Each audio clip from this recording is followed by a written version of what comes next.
Okay, gusto kong magbigay sa inyo ng update. Itong ikinaso ng administrasyon ng BBM government sa akin.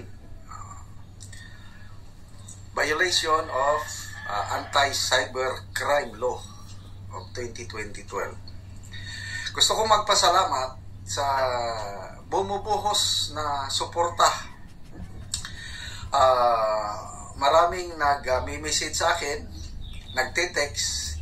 Pasensya na kayo sa dami ng mga nagme-message. Nababasa ko, kaya lang hindi ko kayang replyan kayo dahil libo-libo po yung mga messages of support. So, kumusta ka na ngayon? Ganon ang tanong. Kumusta? To be honest, medyo na-alarma din, nabigla, hindi ko inaasahan, but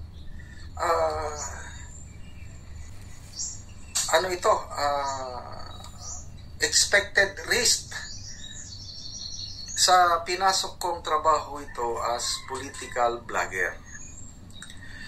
So, dahil sa inyong suporta, lalo na yung nagsasabi na prayers, we will pray for you. Iyon ang kailangan ko ngayon, yung prayers. Kasi kailangan natin ang tulong ng Diyos dahil ang binabangga natin parang bumabangga tayo sa pader. It's a battle, para bang David and Goliath. Ako lang si David, sila yung Goliath dahil nasa poder. Yun na nga. Alam naman natin kung anong nangyari sa laban ng David and Goliath. Okay? So, talagang kumakapit ako sa Panginoon, bagong pagsubok sa buhay ko. Ito. At dasal talaga at inyong suporta.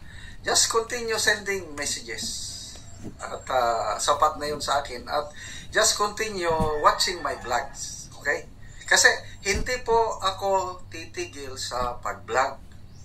Baka isipin nila dahil na kinasuhan ako, tumigil, nagkakamali po sila. Tuloy-tuloy lang po. Habang meron pa akong hininga, habang hindi pa nila ako mapagurgur physically, ito lang.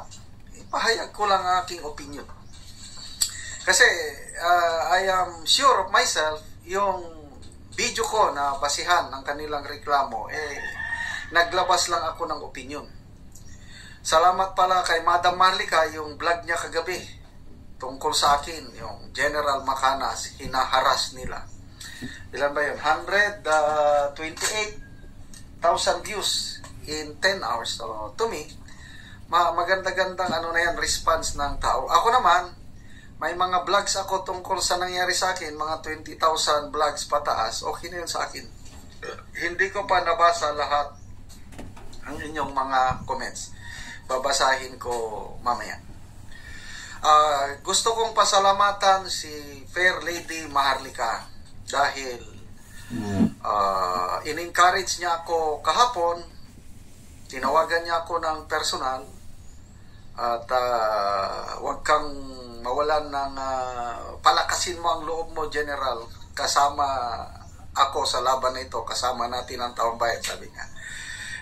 Yun, nabanggit ko lang na ang immediate need ko is abogado. And salamat sa Diyos, meron na akong abogado na nahanap ni Maharlika. Kaya lang, sabi ni Maharlika, huwag kong babanggitin yung identity ng abogado basta meron na. Okay.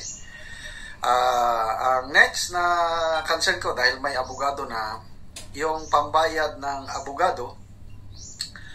At nag-commit naman si Maharlika na kung kinakailangan mag-raise siya ng pundo para pambayad sa abogado, gagawin niya. Pag makausap ko na yung abogado, malalaman ko magkano ang initial na bayad. Kasi nakikita ko this is a long battle.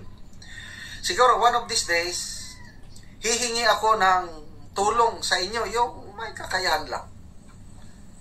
But I know God will provide. Pag sinimulan ni Madam Maharlika ang kanyang fundraising drive nito, I'm sure maraming mag-respond. Maalala ko, ang dami niya nang natulungan eh.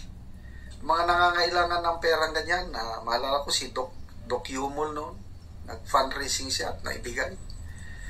So, paunahan ko na lang kayo, mga supporters ko, yung may kakayahan na tumulong, tatanggapin ko ng buong pasasalamat kung makatulong kayo. Kasi it's a long battle. Hindi ko aatrasan ito. Whatever. Kung hanggang makarating ba sa Supreme Court, whatever. So, basta due process lang. Kaya kailangan ko ng prayers kasi yung sana makakuha ko ng patas na yung justice pa talaga na sana hindi lutong Macau. Sana lang, wala naman akong sinasabi. Sana hindi ako matulad kay General Bantag and ex-Congressman Teves. So, ito, gusto kong i-share sa inyo ang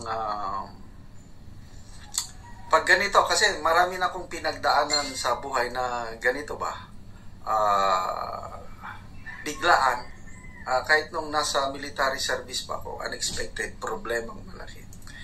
Ang natutunan ko lang is may keyword, P-R-A-Y. Pray kung ano mo. Kailang ang P is pause. Wala. Huwag mag-react agad. Whatever na circumstances sa buhay, let's pause for a moment. And then yung R, reflect, magmuni-muni. So ako, ang reflection ko is ganito. Ang tanong ko sa Panginoon is, why? No. Why, Lord? Why did you allow this? I will not do that. I will not question because God is a sovereign God. Ang tanong ko sa Kanya is, what is your purpose, Lord, for allowing this case na naisampa sa akin? Ipakita mo yung purpose. I believe He has a purpose. Kasi lahat po na nangyayari sa buhay natin, hindi po aksidente. Kaya God is in control. He has a purpose. Hindi ko pa makita ngayon. Romans 8:28, sabi niya, for all things work for good to those who love God, to those who are called according to His purpose. Okay, so pause, reflect. A, ano yung A? Accept. Acceptance. Kasi kung hindi mo tanggapin yung sitwasyon mo, talagang ano ang pag-iisip mo? Ako, tinanggap ko na ito. It's part of my destiny na makasuhan ako ng anti-cyber crime violation. Tanggap ko na. Kaya nga, naghahanda na ako. Yan na nga, abogado na. So, I will trust in God and I will trust doon sa lawyer na napili ni Maharlika. Siya mismo ang nagtawag. Nasa Amerika siya, tumawag sa kapon. Mamaya, nag-message na siya na, General, meron na. So, may mga pinagawa niya sa akin. Ginawa ko na, naipadala ko na sa abogado. Ganun lang. Accept. And then, why? Yung yield. Surrender. Ito po ang pinaka-importante, yung yield, surrender.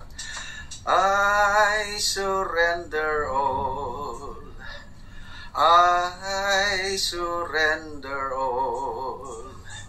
Unto Thee, my blessed Savior, I surrender all. Ayan, bahala ng Panginoon sa buhay ko. May verse sa Bible. If God is for us, who can be against us? Ano pa? We are more. I am more than a conqueror. I am a conqueror. More than a conqueror through Christ who loved me and died for me and saved me. So, salamat po sa inyong suporta. Tuloy-tuloy lang ang ating vlogging journey. Hindi ako maglaylo whatsoever. May mga vlog ako, may mga topics na ako, yung iba't ibang pangyayari sa ating bansa. Tuloy lang yung dati kong ginagawa. Laban lang, mga kapwa ko Pilipino na may pagmamahal sa tinang bansa.